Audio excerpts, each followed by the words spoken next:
All right, folks, good morning and welcome on back to a brand new week here live this Monday, October 10th. Let me get the cam up for all of us on Facebook Live and YouTube. Perfect. Great to see all of us live inside the cyber group. Great to see all of us back inside, back on our social streams, that is Facebook Live and YouTube, like I just said. But great to see Michael, Grant, Leda, Carol, Grant, Andrea. Happy Canadian Thanksgiving to all of us up north. We have a bunch of Canadian students, in fact. So, a few of us right now chatting like Carol and Andrea and Leda and a few of us otherwise. But great to see all of us here. Really quick housekeeping note to begin, folks, just before we get started. I had mentioned at the end of last week that you'd get Fausto back and he'd be good to go. He is good to go for all of us inside the live trading room. He's going to be joining us at the opening bell at 9:30 Eastern. He's just having a little issue getting to his main big computer on the second floor of his house. So with that, you got to realize he went through a major knee operation. He's going through a lot right now. So he saw the love that you folks sent over through email, and he's, looking forward to getting back with us here inside the live trading room coming up at 9:30. But for all of us on social media, Facebook Live, YouTube, I believe you'll have me for this week, at least across for the morning meetings. Otherwise, though, for all of us inside the live trading room, a couple of housekeeping notes here. Otherwise, tomorrow, I just like to always mention this on a Monday because brand new week here, right? We have a bunch of new trial members joining us this week and beginning today. Tomorrow, we actually have two events going on tomorrow. We have Traders Talk, our weekly Q&A workshop that I personally host every Tuesday.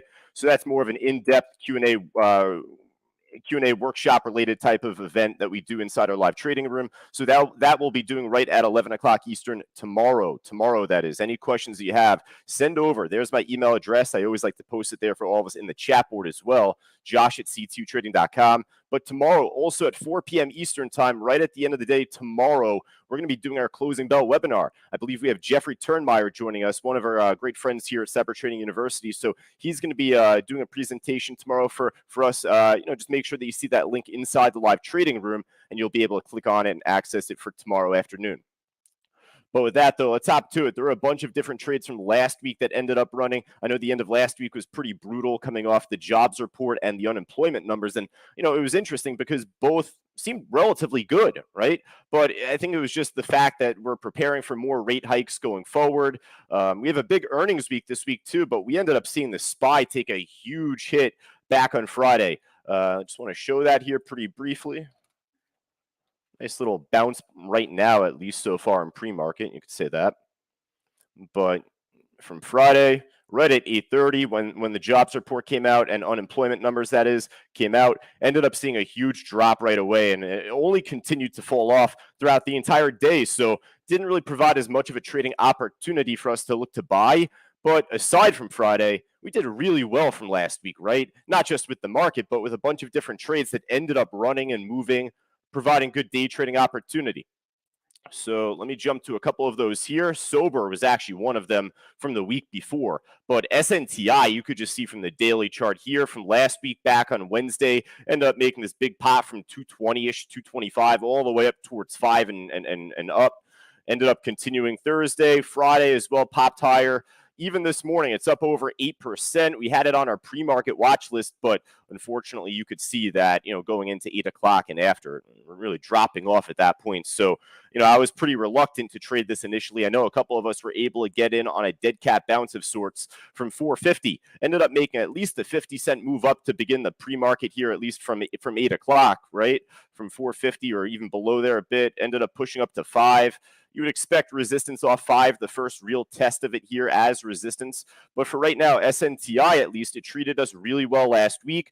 Hopefully it gives us one more pop again this morning. And for right now, just based on the activity, it's hard for us to ignore it or hard for us to move on from it. So, we'll follow it here for the market open. Otherwise, we had the FNGR trade from last week. FNGR also ended up making a big pop back from, I believe, even from Friday of the week prior, but only continued Monday into Wednesday. Ended up giving us a little pop into the close, as you could see from Friday. Even though the markets were stumbling off, this actually went against the grain, made a nice bounce up higher into the afternoon.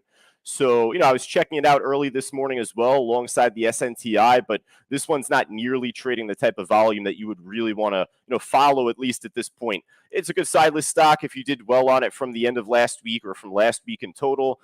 You could be more inclined to follow it, but normally on a Monday, it's not the best day trading day because there's not as much news out company-wise. Like I'd said, we're heading into earnings season coming up, some big names coming up over the next week or two. But, for right now, I mean, looking at the volume, only 62,000 shares, little spotty chart. There's definitely better trades here so far than this FNGR. All right, so the FNGR, the SNTI, and then also we had Peggy. Peggy from Wednesday ended up making this big pop higher from Tuesday's close. And, Tuesday we called it out. We were a little thrown off by it. We're not too familiar with this stock as well. Relatively new IPO, if I'm not mistaken, off from last year, but nonetheless ended up making a big pop and only continued the following days, Wednesday into Thursday. Thursday it tanked and then ended up making this big bounce back up higher. I want to show you that here on the 1 minute. Look at this.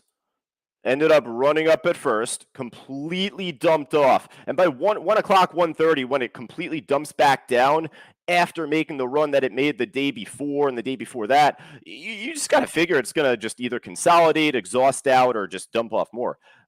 This ended up consolidating back up a bit. That's not much of a surprise, but to get the pop up higher here at 2:45, 2:30 in the afternoon when we were doing the afternoon meeting that day, incredible move. We put it back on our list at that point, ran for us that afternoon.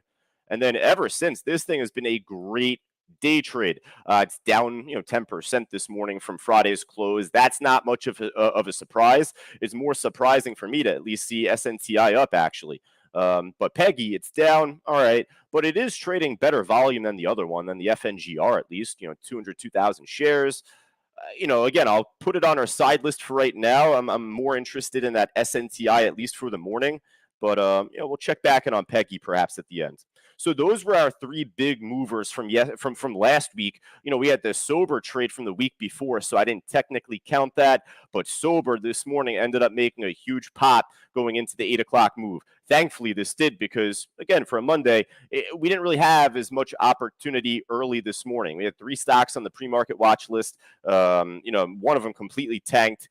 So this one ended up kind of pushing up on lower volume at first. We had called it out, but skeptical, right? If it's off lower volume, spread's pretty big at the time, at least. It ended up filling in a lot more, the order book, as you could see here. And the stock fortunately ran up really nicely at the time. Topped off right under 350. I was saying inside the chat board earlier, just, for it to break above 3 and run off it, you'd expect resistance to initially become support, but otherwise it hasn't done a whole lot off that level just yet. So be careful here at this point. There is about 17,000 shares on the bid. So that is, good support on top. But Sober, I'll definitely put on our main list here, SOBR. All right. The Imux, thankfully, this ended up taking off a little bit later on as well, but this was dumping off going into the 8 o'clock move. So it doesn't look as good, prior, but ended up bouncing back up ever so slightly. And then out of nowhere, just big pop here up towards 490-ish, 5, re-break above 5 here later on, and it ran. So, going into the open, at least here at this stage, like I'd said before on that last one, Sober, off of like 3, here at a whole number like 5, when it breaks above resistance and runs off it, you'd like to think resistance could initially become support.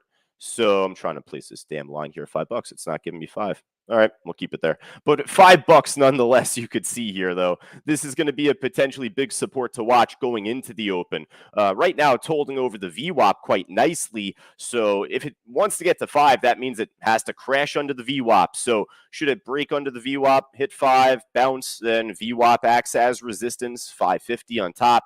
So don't look for the home run right away, but look for a strong bounce. That's all I could say there. Otherwise, the stock is shortable. So if there is an opportunity where this really weakens and we see lower highs, lower lows, a break of support ultimately, then it actually could be an interesting short. But let's respect the pop and the move up here first. So Imux we'll definitely put back on our list. When I say put back on our list, we ended up trading this thing a little while ago, right? It had to have been this big gap down here where it ended up getting crushed from like 6 or 575 all the way down to like sub 3. Opened up at 252. Look at the bounce, though. It ended up hitting a high of 389 that day. So $1.30+ bounce. That's a home run.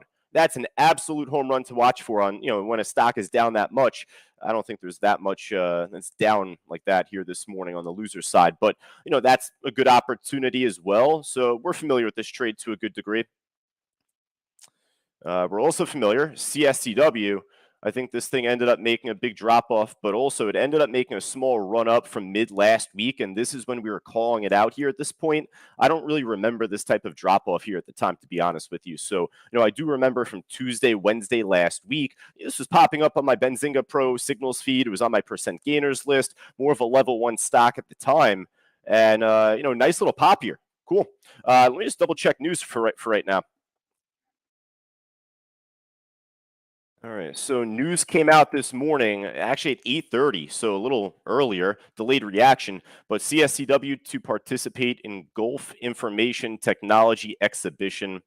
That's all I see there. All right, well, I guess a nice reaction nonetheless. We'll take it either way. So CSCW will put on our main watch list. Building up a good list here so far, folks. Not bad for a Monday.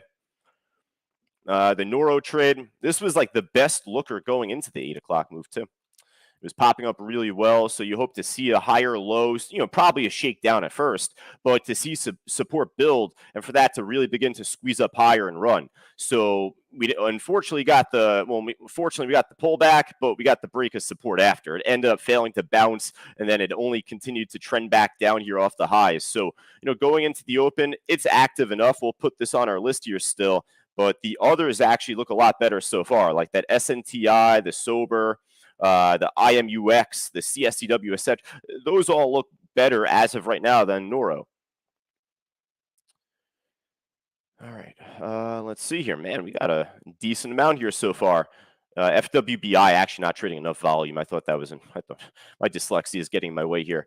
All right, let's keep it going here for right now. Got IVA up 5%, meets the volume and the percent, but just pretty spotty activity here so far in the chart. So I'm not thrilled about that really at all. And just like that, we're below 5%. So let's hop over to the loser side. There's probably more that's down percentage-wise, albeit the SPY is pushing back up to a degree here. ACMR. Spotty chart, not a fan of that. Like I'd said just on the other one, it's down big. I just wanted to look at it, but not a whole lot happening there. In my review of last week's trades, I did forget to go over Lucy. Lucy was from Friday. It ended up making this big move up early in the pre-market into the open. It was pretty nice then, but it flattened out really quickly, right? See all my lines here. 305 held perfectly. All right. So for the Lucy trade heading into the open, it got crushed in the after hours. So was this like direct offering of shares? I just want to double check on that really briefly here. I think I have the news on it here. All right, that's fine either way. But it's down big. I mean, maybe you can get a small bounce on it, but I'm not going to put this on our radar, on our watch list for right now. You have the Peggy trade. CEI. Ford took a hit. I want to take a look at Ford, and I also want to take a look at Rivian, RIVN. I don't know where that thing is. Oh, right there, 2 below. It was sneaking around there. Ford ended up taking a bit of a hit early this morning, grinding down early. So I want to take a look at that. And then, Andrea, I do want to take a look on Rivian. So Ford trading lower after UBS downgraded the stock from neutral to sell, lowered its price target from 13 to 10. All right, you talk about these price targets and all these upgrades and downgrades. Like at least that's like reasonable. That makes sense, right? 13 to 10. There was a couple last week that were crazy. Nonetheless, though, for Ford, it's down big going into the open. Should we see more weakness going into the open here on the SPY, then this could be a really good short continued. So Ford we'll put on our watch list here. Rivian, I would assume similar news, if not otherwise earnings. Rivian making a nice dead cat bounce now. Let's take a look there. Michael says Ford lower on downgrade, so appreciate that, Mike. I didn't see your post until right now. My apologies. Rivian shares trading lower after the company announced a voluntary recall I was wrong, a voluntary recall on its electric vehicles and fastener amid fastener issues. So big drop early, perhaps moving with the SPY right now, more strength here, moving with the S&P here at this point, perhaps for Rivian. But we'll put this on our watch list as well. Whatever it is, it's just very active this morning. So we'll see which way the SPY breaks going into the open, likely follow Rivian and Ford from there. All right. All right, so folks, let me know if there's anything else up, down, left, right, more than that 5% that we look for here at this point going into the open. Again, for all of us inside the live trading room, Fausto should be joining us right at the opening bell at 9:30. I'm probably going to be doing the meeting at least throughout this week, the morning meeting, that is, for all of us in social media, Facebook Live, YouTube. GM moving perhaps in, oh, oops, forgot to change my chart back. It's on me. Oh, okay, so not moving back up as much. GM dropped off in sympathy, perhaps with Ford. I mean, just a few of these auto stocks will move together like the pot stocks did from last week and so forth. The Chinese EV stocks, they all move together. So, it's just sector-based move. But, GM, just keep on your side list for right now. Ford looks stronger in terms of volume and just volatility, and same to be said on that RIVN. We got PayPal here at the bottom of the loser side. I saw some news come out on PayPal over the weekend, so let me actually get that briefly. I thought that was pretty interesting. All right, so PayPal shares are trading lower amid the company withdrawing a policy which would deduct $2,500 from customers who spread misinformation. The policy was published in error, according to PayPal.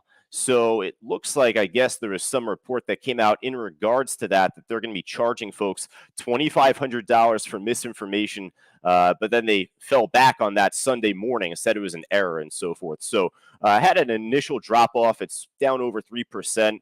Little expensive. So if the order book fills in more, I'd be personally interested in calling it out. Trade AMD every now and then, trade, more expensive stocks as long as it has good liquidity. This, you could tell, does not so far. That's all. All right, folks, that's going to wrap it up for me here for all of us inside the live trading room. I look forward to talking to you folks and Fausto coming up at the opening bell here at 9:30. But for all of us on Facebook Live and YouTube, from Omar, my apologies. Just catching a comment right now from Omar asking, do you happen to use the NASDAQ book viewer? We do inside our live trading room. Not only do we use the NASDAQ book viewer, but we also use on top of that Level 4 book map. So if you want to join us inside our live trading room to see that in action, just go right down to the link on the blue banner below, Omar. If you have any questions on top, though, just in regards to Level 3 or Level 4, I always like to post my email here at the end of these streams personally, josh@c2trading.com. Any questions that you have, feel free to email me. I'll be more than happy to answer you later on throughout the day or after the market closes. All right, folks, I got my electricity back working here. I don't know why this is so. There we go. I forgot to turn that light on. But nonetheless, folks, we're going to wrap things up for right now. I look forward to speaking to all of us inside the live trading room coming up at the opening bell. Take care. Become a Cyber Group member today. Just click the link below and receive all these amazing products and a world of knowledge for just $9. Do it today.